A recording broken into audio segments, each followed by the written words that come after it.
It was a glorious, warm, sunny day in July 1944, driving back to Berlin from Brandenburg, where Arielle von Auspeck's husband's family schloss was located.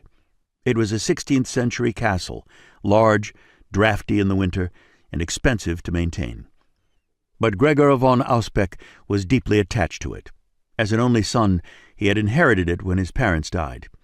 Gregor and Arielle spent weekends there year-round, and part of every summer. They usually had gone to the south of France for a few weeks in the summer, too, in honor of Arielle's roots.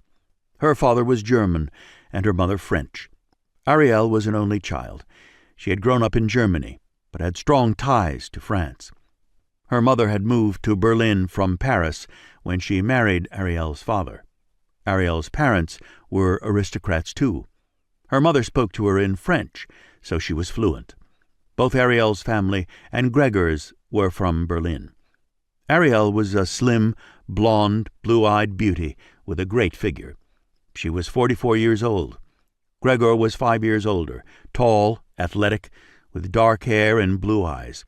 Their families had been friends, and Gregor was the dashing older man when she fell in love with him at 20 and married him at 21. They had been married for 23 very happy years. Their daughter, Mariana, was 22, and had recently become the wife of Jürgen Springer, a young lieutenant in the Luftwaffe, an ace pilot, and a delightful boy Arielle and Gregor both approved of.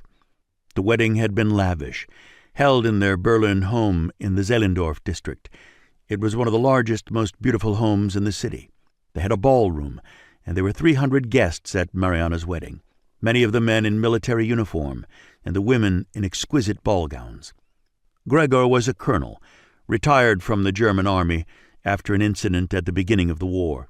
He had been accidentally shot, and his left arm remained stiff and his shoulder permanently damaged. It had spared him the agonizing decision of resigning from the army, which he had been considering at the time. He was fiercely opposed to Hitler's policies and his anti-Semitic programs.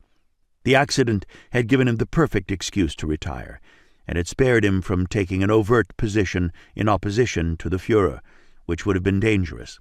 Instead, he was able to remove himself gracefully from Hitler's army. Arielle and Gregor had a son as well, Victor. He was 19 now, and had been an earnest and eager member of the Hitler Jugend, the Hitler Youth, since he was 14, just before the war began. He had finally been able to enlist at 18. He was fighting for the fatherland in Poland, and his parents hadn't seen him in several months. Both their children were loyal supporters of the Third Reich. Mariana as the wife of a young ace pilot in the Air Force, and Victor thrilled to be in the army at last. Much to his father's chagrin, Victor had been exposed to Nazi propaganda throughout his teens. They had had many heated arguments before Victor enlisted. He was young and naive, and swept up by the policies of the Nazi Party that he'd grown up with.